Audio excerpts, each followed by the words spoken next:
Hello বন্ধুরা, এই গরমে কিন্তু বাজারে প্রচুরই তরমুজ পাওয়া যায়। রোহনের দাদু একটা বাজার থেকে তরমুজ এনেছিল। রোহন বলল, মা এটা কেটে বিট লবণ দিয়ে ভালো করে মাখিয়ে দাও। তাই ভাবলাম আপনাদের সঙ্গেও একটু শেয়ার করি কিভাবে রোহন তরমুজটা খাবে। বাই দা ওয়ে, আমি মৌহা MS রোহন কিচেনে আবার একটি নতুন পর্বে সবাইকে জানাই স্বাগত। তরমুজ মাখা বানানোর জন্য প্রথমে আমরা এখানে একটি তরমুজ নিয়ে নিয়েছি। এটা আমরা ভালো করে ধুয়ে নেব, যেহেতু বাজার থেকে কিনে এনেছে তাই অনেক নোংরা থাকে, তাই ভালো করে ধুয়ে নিয়েছি।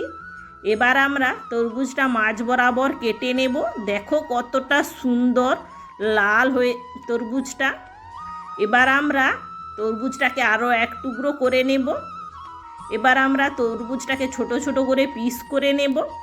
এইভাবে তরমুজগুলো ভালো করে খোসাটা বাদ দিয়ে তরমুজটাকে ছাড়িয়ে নিতে হবে।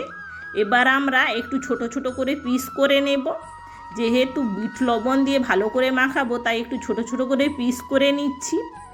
এইভাবে ছোট ছোট করে পিস করে নেব।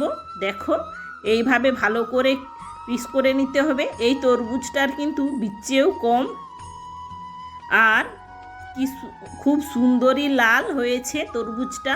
অনেক সময় তরমুজ সাদা ভাব পড়ে যায় বাজার থেকে কিনে আনলে, কিন্তু এই তরমুজটা খুব সুন্দরই লাল। এইভাবে তরমুজগুলো ভালো করে ছোট ছোট করে পিস করে নেব। একইভাবে বাকি তরমুজগুলোও পিস করে নেব। কারা কারা তরমুজ খেতে ভালোবাসেন প্লিজ কমেন্ট করে জানাবেন। আমাদের রোহন খুব তরমুজ খেতে ভালোবাসে, একাই অনেকটাই তরমুজ খেয়ে নেয়। এইভাবে তরমুজগুলো ভালো করে কেটে এবার ওতে দিয়ে দেব বিট লবণ। আমরা একটু তরমুজগুলো বড় বড় করেই কেটেছি, আপনারা চাইলে ছোট ছোট করেও কেটে নিতে পারেন। এবার তরমুজের মধ্যে দিয়ে দেব বিট লবণ, দিয়ে ভালো করে মাখিয়ে নেব।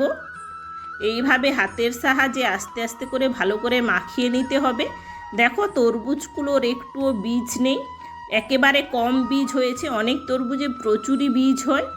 এইভাবে ভালো করে মাখিয়ে নিলেই তৈরি আমাদের তরমুজ মাখা। এখানে আপনারা চাইলে হালকা করে লঙ্কাও দিতে পারেন। এবার আমরা রোহনকে খেতে দেব। রোহন খেয়ে বলবে কেমন হয়েছে। দেখো ওর মুখটা দেখেই বুঝতে পারছো হয়তো কতটা ভালো লেগেছে ওর। আজকের এই ভিডিওটি কেমন হয়েছে প্লিজ কমেন্ট করে জানাবেন। ভিডিওটি যদি ভালো লেগে থাকে অবশ্যই লাইক ও বেশি বেশি শেয়ার করে দেবেন।